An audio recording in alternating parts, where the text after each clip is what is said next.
नमस्कार।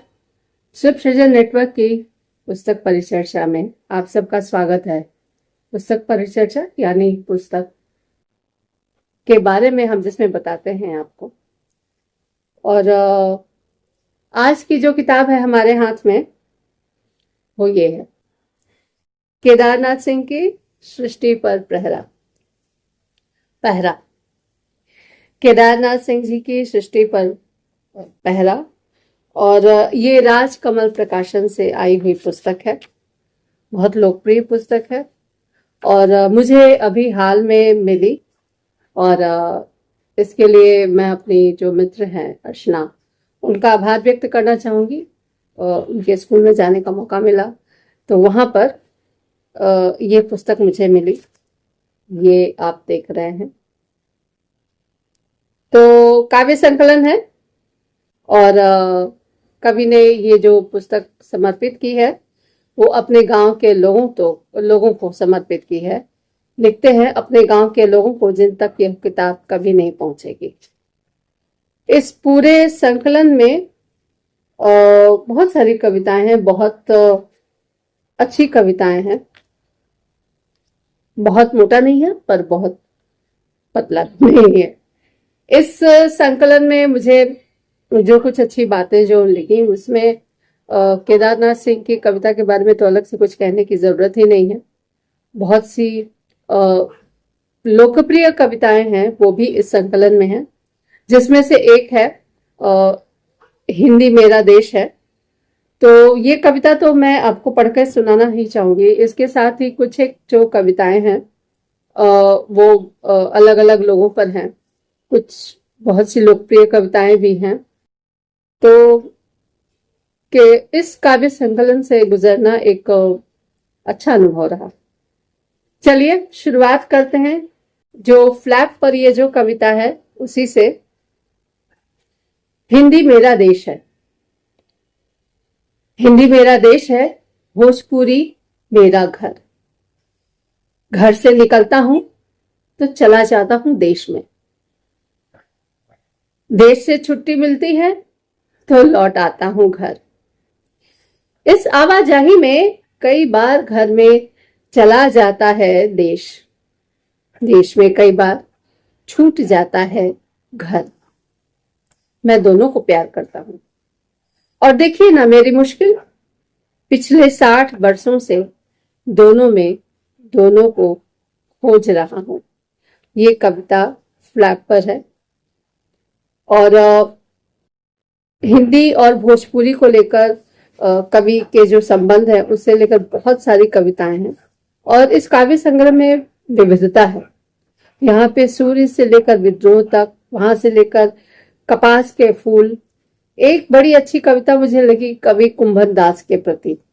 उसके बाद हिंदी, ओ पृथ्वी तुम्हारा घर कहाँ है, गमछा और तौलिया में कविता में बहुत सारी विविधता है और बहुत सारी कविताएं। तो मैं कुछ कविताओं के ही नाम आपको पढ़कर सुना रही हूं और इसी के साथ ही कुछ पंक्तियां मैं उद्धृत करना चाहूंगी।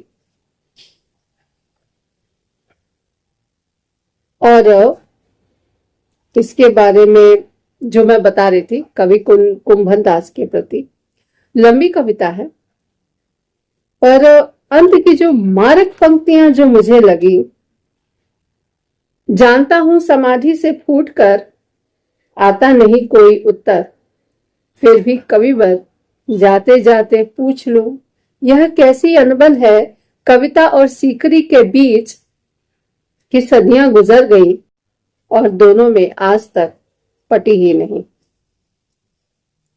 एक कविता है हिंदी के नाम से। कवि ने अलग अलग कविताएं हैं, अलग अलग कवियों को भी समर्पित की है। तो हिंदी नाम से एक कविता है, वो प्रोफेसर के सच्चिदानंदन को समर्पित कविता है। लंबी कविता है और हिंदी दिवस आ रहा है तो हिंदी दिवस पर ये पंक्तियां हैं, मैं आपको पढ़कर सुनाती हूँ। मेरा अनुरोध है, भरे चौराहे पर कर बद्ध अनुरोध कि राज नहीं भाषा। भाषा सिर्फ भाषा सिर्फ भाषा रहने दो, मेरी भाषा को इसमें भरा है पास पड़ोस और दूर दराज की इतनी ध्वनियों का बूंद बूंद अर्क कि मैं जब भी उसे बोलता हूं तो जैसे कहीं गहरे अरबी, तुर्की, बांग्ला, तेलुगु, यहां तक कि एक पत्ती के हिलने की आवाज भी मैं सब बोल जरा जरा जब बोलता हूं हिंदी, और जब भी बोलता हूं यही लगता है सारे व्याकरण में एक कारक की बेचैनी हूं, एक तद्भव का दुख तत्सम के पड़ोस में। ऐसी बहुत सारी कविताएं हैं जो पर्यावरण से जुड़ते हुए आपको सीधे मानवता की ओर लेके जाती हैं, मनुष्यता से जोड़ती हैं, और यही कवियों की खूबी भी होती है। देवनागरी को लेकर एक कविता है और बहुत शानदार कविता है, पर मैं यहाँ पे चूंकि पूरी किताब से बताना है तो यही 3-4 पंक्तियां आपको बताती हूँ। यह जो सीधी सी सरल सी अपनी लिपि है देवनागरी, इतनी सरल है कि भूल गई है अपना सारा अतीत, पर मेरा ख्याल है क किसी कुल्हाड़ी से पहले नहीं आया होगा दुनिया में, च पैदा हुआ होगा किसी शिशु के गाल पर मां के चुंबन से। तो ऐसी बहुत सारी कविताएं हैं। अगर आप कविता पढ़ने का शौक रखते हैं तो आपको ये संग्रह पढ़ना चाहिए। मुझे बहुत अच्छा लगा। मैं आमतौर पर कविताएं पढ़ती नहीं हूं, मगर कुछ एक कवि हैं, कुछ एक कवियत्रियां हैं जिनकी कविता मुझे बहुत अच्छी लगती है। तो केदारनाथ सिंह का ये जो संकलन है मुझे बहुत पसंद आया। अंत में जाते जाते इस संकलन की एक बेहद खूबसूरत कविता सुनाना चाहूंगी। जाऊंगा कहां, रहूंगा यही, किसी की वाड़ पर हाथ के निशान की तरह पड़ा रहूंगा, किसी पुराने ताके या संदूक की गंध में छिपा रहूंगा, मैं दबा रहूंगा किसी रजिस्टर में अपने स्थायी पते के अक्षरों के नीचे, या बन सका तो ऊंची ढलानों पर नमक ढोते खच्चरों की घंटी बन जाऊंगा, या फिर माझी के पुल की कोई कील। जाऊंगा कहां, देखना रहेगा सब जस का तस, सिर्फ मेरी दिनचर्या बदल जाएगी। सांझ को जब लौटेंगे पक्षी लौट आऊंगा मैं भी, सुबह जब उड़ेंगे उड़ जाऊंगा उनके संग। एक बहुत अच्छा कविता संग्रह, जरूर पढ़िए। अगली बार किसी नई किताब के साथ फिर आपसे मुलाकात होगी। भले ही अरसे बाद मुलाकात हो, लेकिन अच्छी किताबों के साथ होगी। तो आज के लिए पुस्तक परिचर्चा को आपके समक्ष यहीं पर विराम देती हूँ। अगली बार नई किताब के साथ एक बार फिर आपके सामने उपस्थित होंगी।